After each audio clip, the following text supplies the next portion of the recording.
Welcome to the video, working with graphs. As you see here, we start with a nice bar graph. It's looking really, really pretty. We actually would call this a Pareto chart because the tallest bar is first. So this is a graph serving majority of minorities in higher education. You can see it says percent of all minorities enrolled in state colleges based on fall 2011 enrollment. Notice the very first thing I did was read the title. You'd be surprised at how many people never even look at a title of a graph. So look at it. It'll tell you all kinds of information. Okay, so we have that. We're going to use this graph to answer a couple questions. So I will be going back and forth from different pages. Okay, so let's start with the questions here. We're going to do 1 and 2 kind of together. What is represented across the horizontal axis and then the vertical axis? So if we go back, remember that horizontal is all about the horizon, right? So that's this way. This is the horizontal across the bottom, and this here would be vertical. So what is represented across the horizontal axis? Well, all of these things are state colleges. So the horizontal axis would be state colleges. The vertical axis, these are the percentages, the percent of all minorities enrolled. Yes, so there you go. That is what is represented by the horizontal and the vertical axis. So again, horizontal, state colleges. Vertical axis, percent of minorities enrolled. All right. Number 3, if you were to add all the percentages represented from the state schools, what total percent should you get? Meaning, if we take each one of these bars, so that's right around 40, that looks to be right around 24, maybe 13, maybe 9. You know what I'm estimating here? 4, 4, 2. If I would add all those up, what should I get? Well, if we go with exact, we should get 100%. And if you're thinking, but you don't, well, I estimated. That's part of the reason. But the thing is, with our estimation here, we're talking about all. These are all the state schools and all the minorities. If you're talking about all, the whole thing is 100%.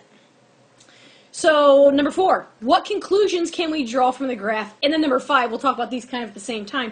What information is not provided? So 4 is what is provided, 5 is what's not provided. So if we go back to the graph, what is provided? Well, we know the state schools that we're talking about, and you can clearly see that Ivy Tech serves the most minority students, and USI serves the least percent. Now, there could be a host of reasons. You know, Ivy Tech has close to 100,000 students statewide, and I have no idea the enrollment of USI, but I'm guessing it's very much smaller than that.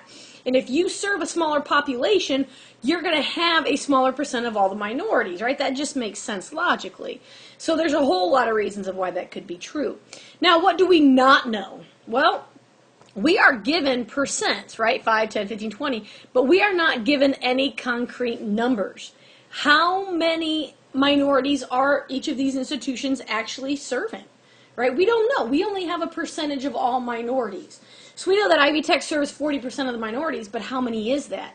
I don't know. You don't know. We don't know, right? All right, so that's the first one. And there could be other answers for 4 and 5. There's plenty. Those are just the things that I, off the top of my head. All right, so let's look at this next graph. Now we have a bar graph, a histogram, because the bars are touching. And this is enrollment by age group in fall of 2015. So we want to write a sentence that compares 2 of the age groups in the chart quantitatively. Now, quantitatively means use numbers. And I'm not going to actually write this out. I'm just going to maybe speak a few. And of course, there's a gajillion different answers we could have for this. But one would be, we could compare 19 and under to 20 to 24.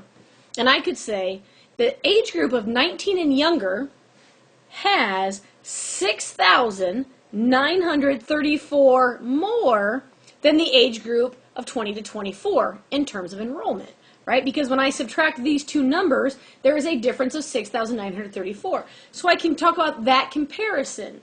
And notice how I used a concrete number. I didn't just say there were more. How many? You always want to be as specific as possible, because if you just say there's more, well, big fat hairy deal. That could be 2 more or 2,000 more. How many? right? Use actual numbers. Another one that you could talk about, right? So I compared two age groups that were right next to each other.